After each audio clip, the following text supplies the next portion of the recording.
बच्ची यहाँ पर कैसे आ सकती है? लड़का ना किसी बहाने से लेकर आया है, ठीक है। इससे पहले तो कोई वाकया नहीं हमने देखा है ना सुना है। बच्ची जब आपने यहाँ पर आकर देखा तो उसकी हालत कैसी थी? सर देखा नहीं जा रहा था। ये वो जायब कुआं था जहाँ उस बच्ची को उल्टे मुंह जो है वो उसकी गर्दन काट के उसको फेंका गया। हाथों के निशान आप देख सकते हैं कि वो बच्ची अपनी जान बचाने के लिए उस जालिम से जान छुड़ाने की कोशिश कर रही थी। शारक काट के ना ये यहाँ से काट के ब्लेड के साथ ये चीज़ है ना जो ये बाहर निकाल दी गई थी। क्या सजा मिलनी चाहिए?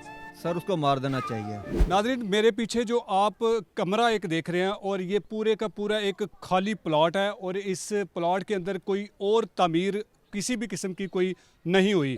और ये मरियम जो एक 10 साल के 11 साल की मासूम बच्ची थी जिसे उसी का मोहल्लेदार, जिसकी उम्र हमें कुछ ऐन शाहिदीन ने बताई कि 35 साला वो शख्स जिसने इस बच्ची के साथ जुल्म की इंतहा की। ये कुछ चीज़ें अभी भी यहाँ पर पड़ी हुई हैं। ये आप एक चादर देख सकते हैं। ये मुबैना तौर पर हो सकता है कि उसी जालिम ने इस चादर से उस बच्ची का मुंह जो है वो उसकी सांस रोकने के लिए बंद किया हो। और ये एक जूते का जोड़ा भी पड़ा हुआ है। और इस कमरे के अंदर जो है वो हम आपको वो मनाजर दिखाने की कोशिश करते हैं जहाँ पर उस बच्ची की जो है वो लाश मिलती है।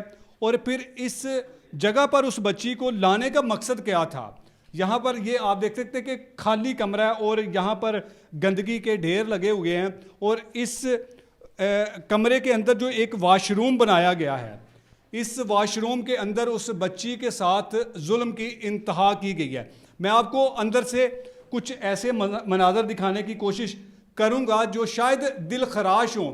यहाँ पर आपको अंधेरा तो लग रहा होगा, मैं आपको ये मोबाइल की रोशनी से दिखाने की कोशिश करता हूँ कि ये जो आप ब्लड देख रहे हैं, ये जो खून आप देख रहे हैं, ये उसी बच्ची का है। और इस जगह पर ये हाथों के निशान आप देख सकते हैं कि वो बच्ची अपनी जान बचाने के लिए उस जालिम से जान छुड़ाने की कोशिश कर रही थी। लेकिन वो जालिम दरिंदा जो शख्स था उसने उस बच्ची के साथ जो उसका मकसद था, जो उसने जुल्म की इंतहा करनी थी, उसने कोई भी कसर नहीं छोड़ी थी। ये वो जायब कुआं था जहां उस बच्ची को उल्टे मुंह जो है वो उसकी गर्दन काट के उसको फेंका गया, उसको मौत की नींद सुला दिया गया। और फिर उसके बाद वही शख्स जो है वो इनके साथ मिलके उसको तलाश करने में मसरूफ़ हो गया कि हम मिलकर इस बच्ची को तलाश करने की कोशिश करते हैं। एक भाई हमारे साथ मौजूद है, हम इनसे जानते हैं कि ये जो वाक़या हुआ, ये इससे पहले भी क्या कभी इस तरह का कोई वाक़या आपके इलाके में हुआ? ये बच्ची यहाँ पर कैसे आ सकती है? सर वो लड़का ना किसी बहाने से लेकर आया है, ठीक है। इससे पहले तो कोई वाकया नहीं हमने देखा है ना सुना है। अच्छा, ये जिसने कत्ल किया इस बच्ची को, इसकी कितनी उम्र थी? इसकी उम्र तकरीबन सर 35 साल थी। तो ये बच्ची 11 साल की, उसके साथ ये क्यों उसने इतना बड़ा जुल्म किया?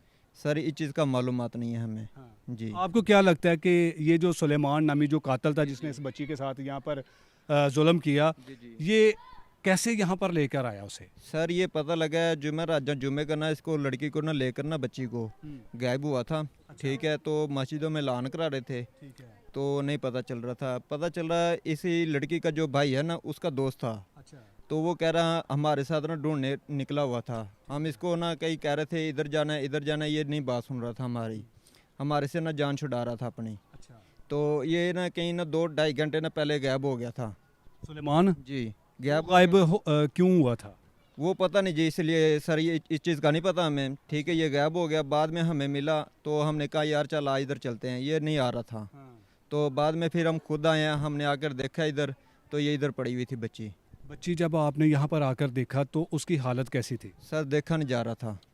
उसकी रीढ़ की हड्डी तोड़ी गई, उसकी ये नब्ज़ें काटी गई ब्लेड से, ये शारक काटी गई, बेरहमी से मारा गया सर। इतना बेदर्दी से उसे कत्ल किया? सर देखा नहीं जा रहा था। तो इस जगह का कैसे पता चला था कि बच्ची यहाँ पर हो सर सकती है? वो सारी रात ना कहीं ढूंढते रहे हैं, ठीक है, उनको मिला नहीं। तो अचानक यहीं से ना गुजर रहे थे। उसने कहा यार चल लड़कों ने कहा इधर यार इधर देख लेते हैं वेली है, कहीं शायद डर के वजह से ना इधर बैठी ना हो आके। तो देखा कमरे में आके सर वो बच्ची इधर पड़ी हुई थी। आपको क्या लगता है कि उस बच्ची के साथ कोई ज्यादती वगैरह तो नहीं की गई?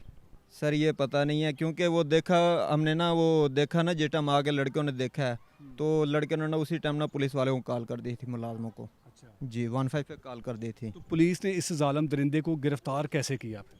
वो कहीं ना उसके घर गए थे, उधर से कहीं से मिला होगा लड़का, ठीक है, तो हमने बाद हम काम पे चले गए थे फिर। आपने भी यहाँ पर बच्ची को मुर्दा हालत में देखा था? जी सर, उसकी हालत बड़ी बुरी थी। देख के वापसी आ गए, बाहर देखा नहीं जा रहा था, हमें तो खुद नींद नहीं आई सारी रात, देखा नहीं गया। अब क्या मुतालबा करेंगे कि क्या सज़ा मिलनी चाहिए?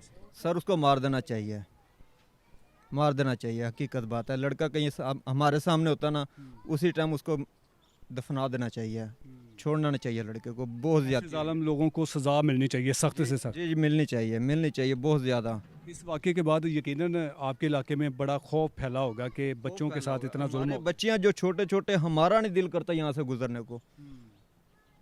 इतना खौफ आता है यहाँ से। जी बिल्कुल ऐसी बात है। बच्ची चीखी चिल्लाई भी होगी अपनी जान बचाने के जी लिए, बिल्कुल चीखी चलाई होगी सर, लेकिन उस जालिम इंसान ने फिर भी उस पर तरस नहीं आया। तरस नहीं आया उसको। उसकी भी अलग छोटी छोटी दियाँ हैं, बहनें हैं, उसको तरस नहीं आया। ये शादीशुदा था सलमान? जी सर शादीशुदा था। इसने न कहीं अपनी बीवी को न तलाक दे दी थी पहले।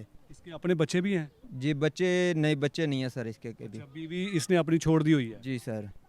और ये इसी मकतूला जो मरियम है इसके मोहल्लेदारी है, मोहल्लेदार का रहने वाला? मोहल्लेदार हैं, गली मोहल्ले के एक ही हैं, एक ही गली में रहने वाले हैं। जी बिल्कुल नाज़रीन, ये वो ऐनी शाहिदीन थे जिन्होंने इस जाए वक़ूआ से उस बच्ची की मुर्दा हालत में वो लाश देखी, जिसके जिस्म के मुख्तलिफ़ हिस्सों पर ब्लेड या फिर छुरी से कट लगाए हुए थे, और उसकी गर्दन को भी, अच्छा हमें ये पता चला कि उसकी गर्दन जो है वो काट दी हुई थी, जो उसके जिस्म के साथ ही या अलग कर दी हुई थी? नहीं सर, यहाँ से नहीं, शारग काट के ना, ये यहाँ से काट के ब्लेड के साथ ये चीज़ें ना जो ये बाहर निकाल दी गई थी। इतने आपको क्या समझ लगती है कि इतना जुल्म करने के पीछे उस कातल का क्या मकसद हो सकता है? सर ये पता नहीं है, ये उनके घर वालों को पता होगा, ठीक है, इस चीज़ का मालूमात नहीं है, क्योंकि गली मोहल्ले के रहने वाले थे, इस चीज़ का पता नहीं है। हमारी रिहायश साथ ही है, ठीक है, हम पहले उधर ही रहते थे। तो हमें ये पता चला है यहाँ पर आके कि इनकी इस शख्स के साथ पहले कोई लड़ाई भी हुई थी कि हमारे घर आना जाना इसका था, तो उसे बंद कर दिया जाए। ये सर सुना था, लड़का ना उनके पास रहता था, ना रिश्तेदार था उनका, ठीक है, तो पता लगा था उनके पास रहता था। जी दिन रात उनके घर रहता होता था, ये पता लगा हमें। जी बिल्कुल नाज़रीन, आपने इस वाक़या की असल कहानी जो है कि बच्ची की लाश किस तरह से मिलती है और लाश की हालत कैसी होती है, ये वो ऐनी शाहिदीन थे जिन्होंने अपनी आंखों के सामने उस बच्ची को यहाँ से देखा, फिर पुलिस को इतला दी कि यहाँ पर उस बच्ची की मुर्दा हालत में जो लाश है वो मिली है। हमने आपको वो कुछ मनाज़र दिखाने की कोशिश की है, क्योंकि यहाँ पर मुकम्मल तौर पर अंधेरा है। और अगर मैं बात करूँ कि इस जाए वक़ूआ से मकतूला के घर तक का फासला तकरीबन 1 किलोमीटर से लगभग है, और ये बच्ची को इस वीरान जगह पर लाने का मकसद उस कातल का क्या हो सकता है? और इन्होंने बताया कि ये शादीशुदा शख्स था, 35 साल इसकी उम्र है, और इसने अपनी बीवी को तलाक दे दी हुई है। बहुत सारी और भी कुछ हमें यहाँ के कुछ मोहल्लेदार जो थे उन्होंने बताया, लेकिन इस वाक़े के पीछे असल मकसद क्या है, बच्ची को कत्ल करने का इस जालिम का क्या मकसद होता है, ये तो पुलिस जब इसकी मुकम्मल तफ्तीश करेगी फिर उसके बाद अपना मौक़िफ़ जो है वो जारी करेगी कि 11 साला मरियम को कत्ल करने वाले कातल का असल में क्या मकसद था। अब पुलिस ने इस कातल को गिरफ़्तार कर लिया, और अहले इलाका का ये पुरज़ोर मुतालबा है कि हमें फ़ौरी इंसाफ चाहिए, और हम भी उम्मीद रखते हैं कि पुलिस जो है इस जालिम इंसान को, जिसने इतना बेदर्दी से इस मासूम बच्ची को बेदर्दी से कत्ल किया, उसको उसके अंजाम तक ज़रूर पहुँचाएगी। इजाज़त चाहूँगा, अल्लाह निगहबान।